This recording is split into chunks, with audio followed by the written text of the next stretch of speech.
Overthinking and anxious thoughts, darling, can mess you up worse than trying to walk in stilettos after one too many cocktails. It's like being trapped in a mental maze or a genjutsu, constantly worrying about what might happen or what people might think. You start playing out worst case scenarios in your head until, surprise, you've convinced yourself that disaster is inevitable. And you know what? You often end up making those fears a reality because you've already lived them out in your mind. Overthinking is like setting up a mental cage for yourself.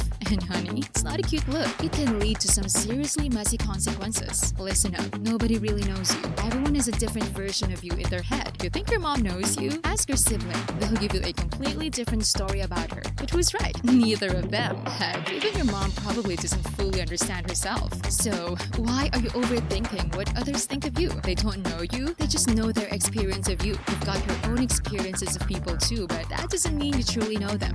You don't have to be a psychoanalyst to get this. If something bugs you, say it. Don't be that person who lets resentment rot inside you until you're blowing up like a deceased whale over some petty nonsense. If someone crosses a line, I tell them straight up, no drama, just facts. Hey, I didn't like that, I'll say. It's not about making a scene. It's about keeping your mind free of junk thoughts. You don't want to go to bed brooding over something you could have handled in 2 minutes, do you? Overthinking usually comes from fear, and fear has roots. Maybe you're scared because someone important left you when you were young, and now you think everyone's going to abandon you. Or maybe you got rejected by a job, and it stings because deep down, you feel like you're not enough. Whatever it is, face it. Ask yourself, where is this fear coming from? And deal with it. When you understand the root of your triggers, overthinking loses its grip on you. No matter how you blast the shit out of the zombies, without hitting its brain, it will still continue to come after you. Feelings are great, but they can be tricky little liars. Overthinking feeds off feelings, not facts. You're worried that person isn't texting back because they don't like you? Nah, they're probably just busy. Didn't get that job? Maybe someone else was a better fit. But it doesn't mean you're worthless. Start asking yourself, is this thought even true?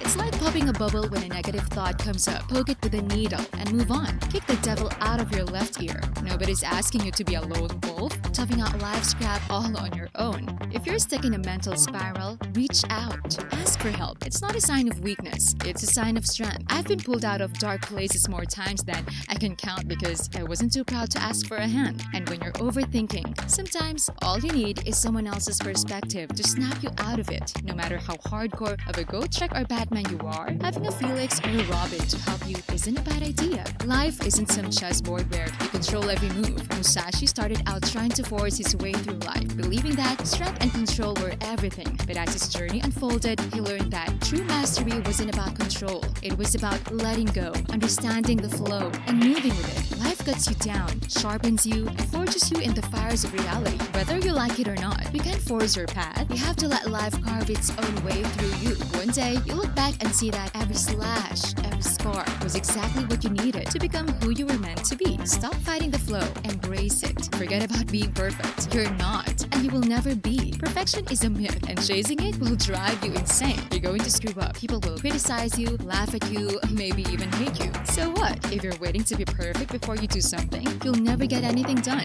Just go for it. In the end, you're not defined by what others think, by your failures or by your fears. You're here to live your best life, not to obsess over what might go wrong. So take a deep breath, trust yourself, and let go of the nonsense.